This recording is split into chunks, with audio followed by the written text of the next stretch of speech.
سلامتا يبصحكم كل خرنعات عالم زلهم تخطتل تمدا فريكس أكاديمي سناينا عرفتن ناي مزنقا عن جزيه كونا لكم الناتمنى خدمة كم تلمود لو معانتي ناي سومناوي ماركت فوركاست ويدما ماركت أناليسيس ناي فوركس إذا مسيالله لايك جيركم كسامو داتا كتكاتتولن دما بأخبرات يعدمكم ادمي ناي زمس زلو سومون ماركت أنالايز مقبارنا زحالة ماركت وسدنا يوم تريد ወይ ኣናላይዝ ጌርናዮም ዝነበርና ወይ ፎርካስት ጌርናዮም ዝነበርና ከመይ ከይዶም ንዖም ክርኢና ሞ ካብኡ ቀፂልና ድማ ኣብ ናይ ዝመፅእ ዘሎ ሰሙን ክንመፅእ ኢና ማለት እዩ ዝሓለፈ ሰሙን ጂቢፒ ዩኤስዲ ዩሮ ዩኤስዲ ጎልድ ከምኡውን ጂቢፒ ሲኤችኤፍ ጂቢፒ ጂፒዋይ ዝኣመሰሉ ዩኤስዲ ጂፒዋይ ዝኣመሰሉ ፔርስ ርኢና ነርና ከምዚ ንሪኦም ዘለና ናይ ጂቢፒ ጂፒዋይ ሶሪ ጂቢፒ ሲኤችኤፍ ፕራይስ ኣብ ናይ ሴለርስ ኮንትሮል ዘሎ ይመስል ኢልና ነርና ማለት እዩ ምክንያቱ ፕራይስ ብዙሕ ግዜ ሪጀክት ኮይኑሎ ድሕሪ ድማ ነዚ ኤርያ ዝብሬክ እንድሕሪ ገይርና ናይ ሴል ክንሕዝ ኢና ተባሂልና ነርና ማለት እዩ ኣስ ሪዛልት ሴለርስ ሙሉእ ብሙሉእ ማርኬት ኮንትሮል ብምግባር ድማ ኣፍተር ነቲ ዝበልናዮ ስትራክቸር ወይ ማርክ ጌርናዮ ዝነበርና ኤርያ ኦፍ ቫልዩ ብሬክ ምስ ገበረና ፕራይስ ልዕሊ 170-180 ፒፕ ዝኸውን ኦል ደ ወይ ከም ዝንሪኦ ዘለና መልቲ ኮይኑ ማለት እዩ ብኻልእ ናይ ጂቢፒ ዩኤስዲ ርኢና ነርና ጂቢፒ ዩኤስዲ ማርኬት ኮምፕሊትሊ ኣብ ናይ ቢሪሽ ሰንቲሜንት እዩ ዘሎ ወይ ድማ ኣብ ናይ ቢሪሽ ኮንትሮል እዩ ዘሎ ኢልና ነርና ማለት እዩ ኣብዚ ኤርያ እዚ ኣራውንድ ዲስ ኤርያ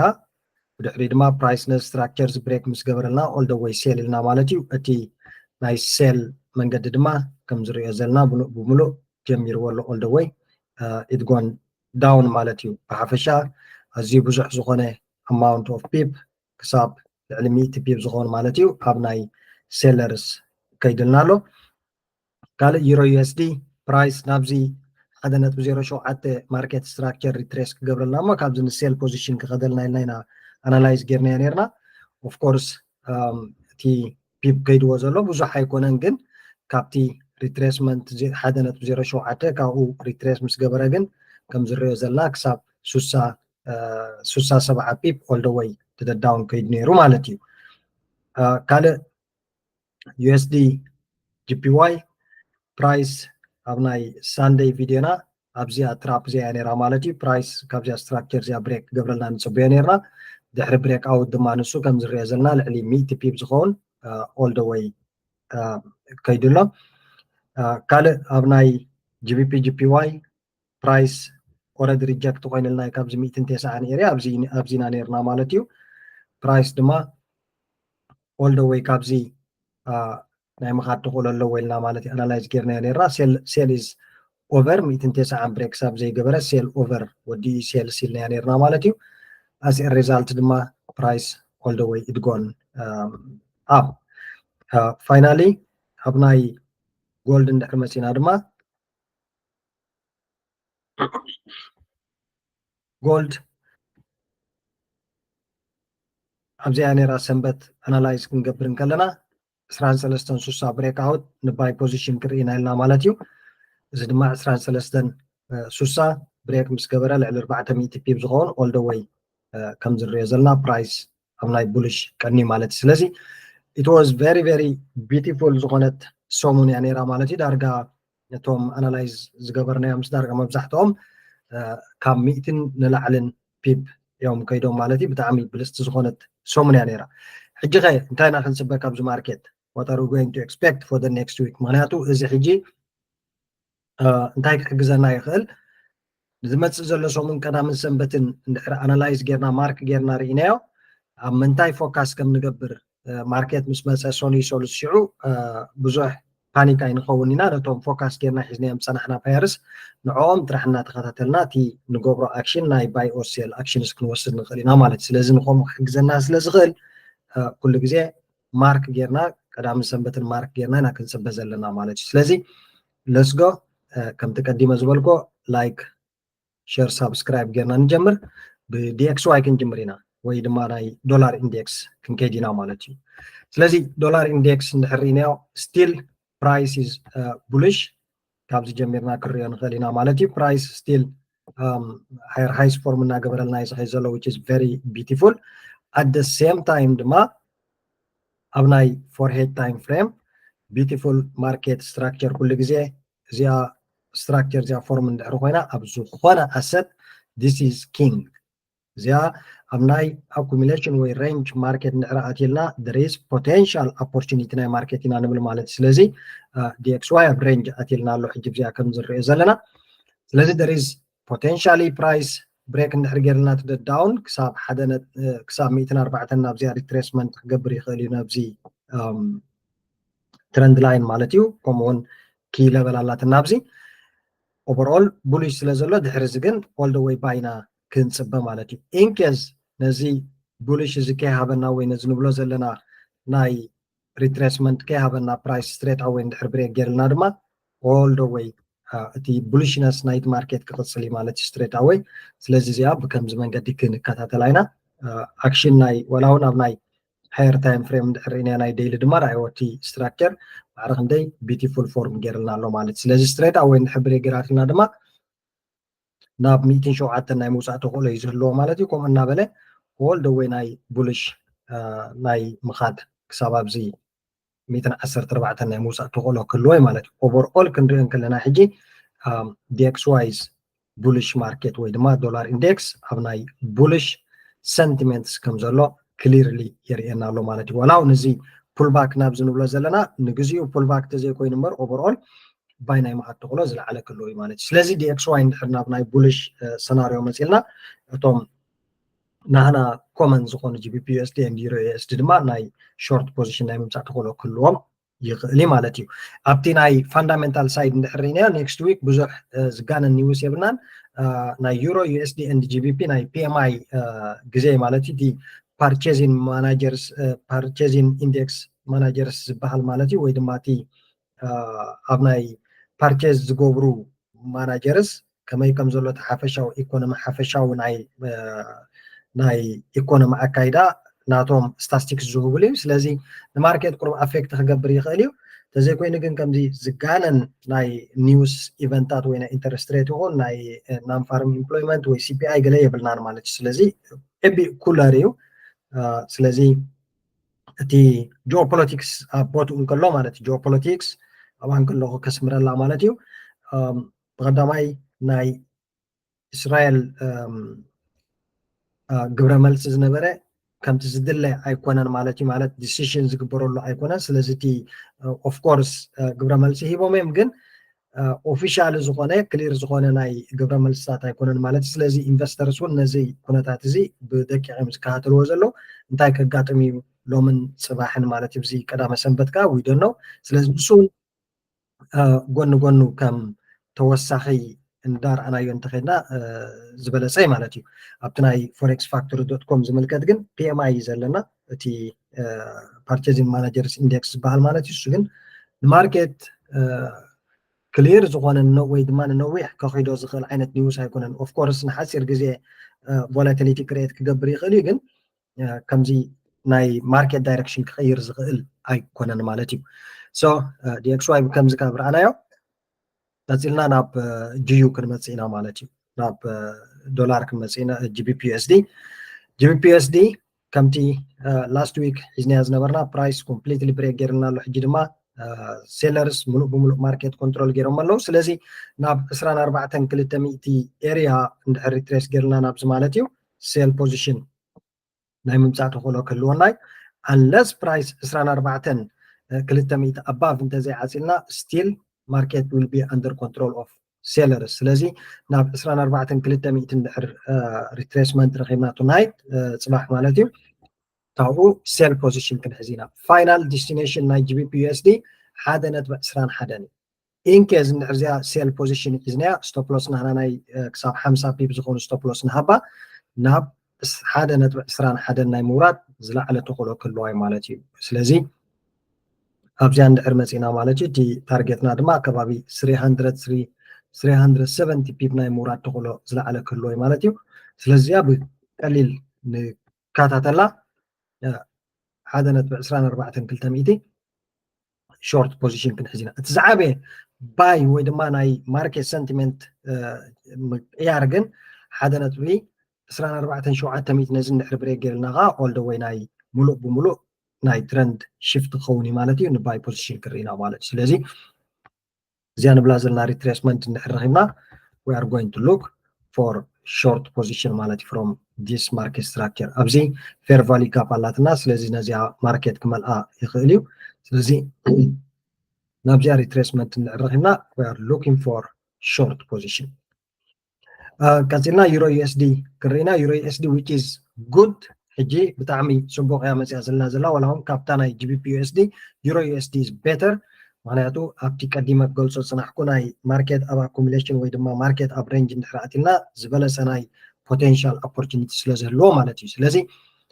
1.06 ኤርያ እዚኣ እንድሕር ብሬክ ጌራትልና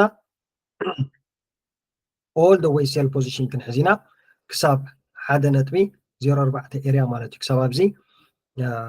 ሴል ፖዚሽን ክንሕዝ ኢና at any given time ግን ብዘለዎ ማርኬት እንድሕር ብሬክ ጌርና ፕራይስ ሪቨርሳል ክንኣቲና ማለት እዩ ብዚኣ ስለዚ ዩሮ ዩኤስዲ ብክልቲኡ ዳይሬክሽን ክርያ ኢና ኣዝያ the best one ኣላትና ማለት እዩ ኢንኬስ ፕራይስ እንድሕር ብሬክ ጌራትና እዚኣ ስትራክቸር እዚኣ ኸ ስቶፕ ሎስ ንህና ቢለው ብምግባር ቡሊሽ ክንሕዝ ኢና ኦል ደ ወይ ድማ ናይ ፕራይስ ሪቨርሳል ማለት እዩ ስለዚ ዩሮ ዩኤስዲ ብከምዚኣ ጌርና ማርክ ንግበራ 1.06 ብሬክ ክሳብ ዘይገበረትና ግን ሴል ኮንፈርሜሽን ኣይኮነትን ቀፂልና ዩኤስዲ ጂፒዋይ ክርኢና ዩኤስዲ ጂፒዋይ ፕራይስ ላስት ዊክ ካብዚ ናይ አኩሙሌሽን ፌዝ ወይ ድማ ካብዚ ሬንጅ እዚ ወፅዩ ኦል ደ ወይ ከይዱ ዘሎ ማለት እዩ from this one ካብዚ ብምውፃእ ኦል ደ ወይ ከይድልና ዘሎ ላስት ዊክ ሕጂ ድማ እንድሕር ርኢናዮ ፕራይስ ዳብል ቶፕስ ፎርም ጌርልና ኣሎ ብናይ ሃየር ታይም ፍሬም as we can see so let me put this one here okay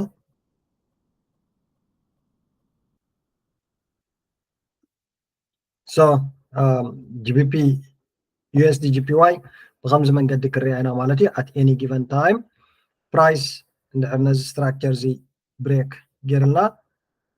154.2 ማለት እዩ we are going to look for short position again so ኣብዚ in case price እንድሕር ብሬክ ጌርና ንላዕሊ ግን all the way ንባይ ፖዚሽን ክርኢና ማለት እዩ there is no ዝኾነ ታርጌት ንገብረሉ የለን ጥራሕ ትሪስክና 1 to 3 ጌርና ኢና ንባይ ፖዚሽን ክርኢ ማለት እዩ overall ግን we will be happy if እዚኣ ማርኬት እዚኣ ብሬክ እንድሕር ጌራትልና to the downside of course price momentum is under control of buyers we may not እቲ ናይ ሴል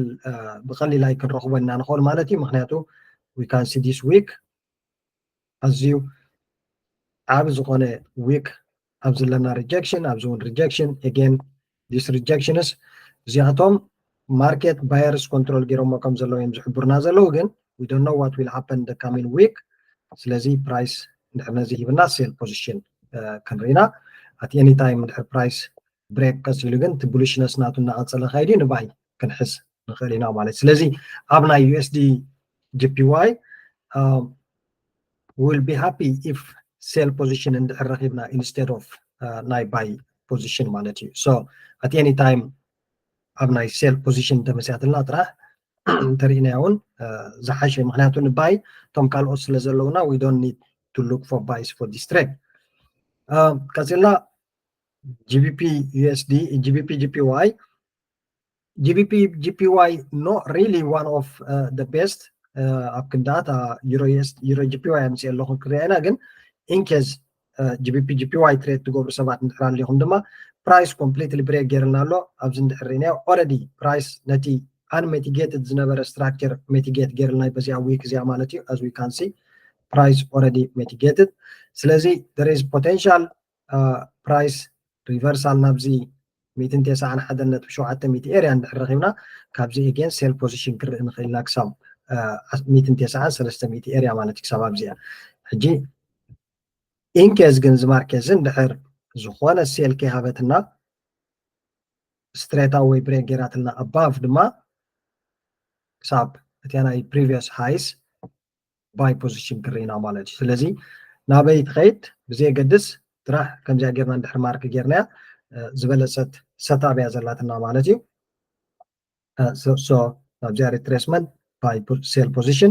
break out demand by position كرينا كساب 209 كلتن شومان تميت مالتي اوكي كازيلنا ناي يورو جي بي واي كرينا اوكي لمي minimize this one يورو جي بي واي كابتن بزح تريد زين قبرن بيرسيا حجي توم حدا كزي كومن تريد زين قبرن بيرس كم زناي لاست ويك ندحرينا جي بي واي لعلي 207 208 زغون بنا هنا دايركشن كيدا مالتي تستا بندحر كوريكت خوينو دازن ماتر تريد نقبرا اي نقبرنا يكون كم توساقي او لعلي توم ميجر نقبرا ميجر كارنسيس كم توساقا نقطوان قلينا سلازي look this setup how beautiful it is price ملو بملو let me explain deep about this market price what do we see straight away respected our trend line ملو بملو trend line in the zone respected جيرنا له يا حجيجن أبزن دحرينا يا price higher highs performance جبره failed break again and again نزي area of value نحنا break جبره أي كأرنا له مالتي سلزم تايزر ينازل there is high pressure of sellers again and again sellers they are trying نزي market زين تحت push نجبره مالتي سلزم تان جبرينا in case نحراب زي بيرش كان درخيبنا أبسومن زي سيل بوزيشن كرينا حجي لعلي 207 ستوب لوس نحنا هنقبرينا مالتي 207.00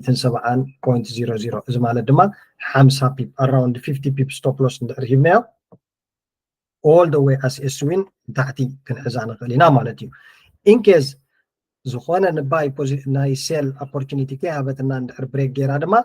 كساب 207 باي بوزيشن كنحزينا مالتي أبزيان ندحر بريك جيرات لنا this trade okay straight away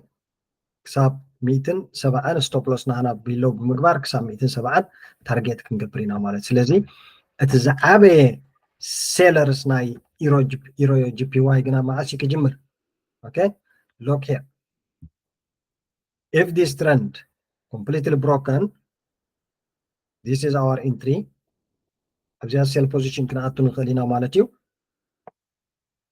all the way دما سيل بوزيشن كنا أتينا حجز ما أسك كاجين ريلنا next week Friday interest rate ناي Bank of Japan اللاتنا so as markets maybe بزح كي كده تصنحي سلازي ناي جابان دلا decision Friday clear market direction كتبنا سلازي شعور بريك انتجرات الندمة all the way سير كناتنا حجيجن زي among زولا أزي بزح العلمي تنقلم بيب سلازي خونينا كابزيا sell position كناتو مالتي سلازي يرو جي بي واي بخم جاكيركم مارك كبروا it is very beautiful setup I like it لعلي جي بي واي كمان زي هذا لاتنا the best one okay finally let's come to gold gold if we back here last week سران سلستن سوسا break out buy كنبلينا targetنا دما حساب سران حمشنا مسحتو قولو ويلا مالتي زي straight away after this breakout if we see very clearly price ملو بملو بريك جيرنا له سلازي كل جزء زون هنا area of value هنا بريك جيرنا بفلايت هنا بزي مارك specific زي area زي إلى دس فن دحر مارك جيركمان نعم price كساب بريك زي جبرن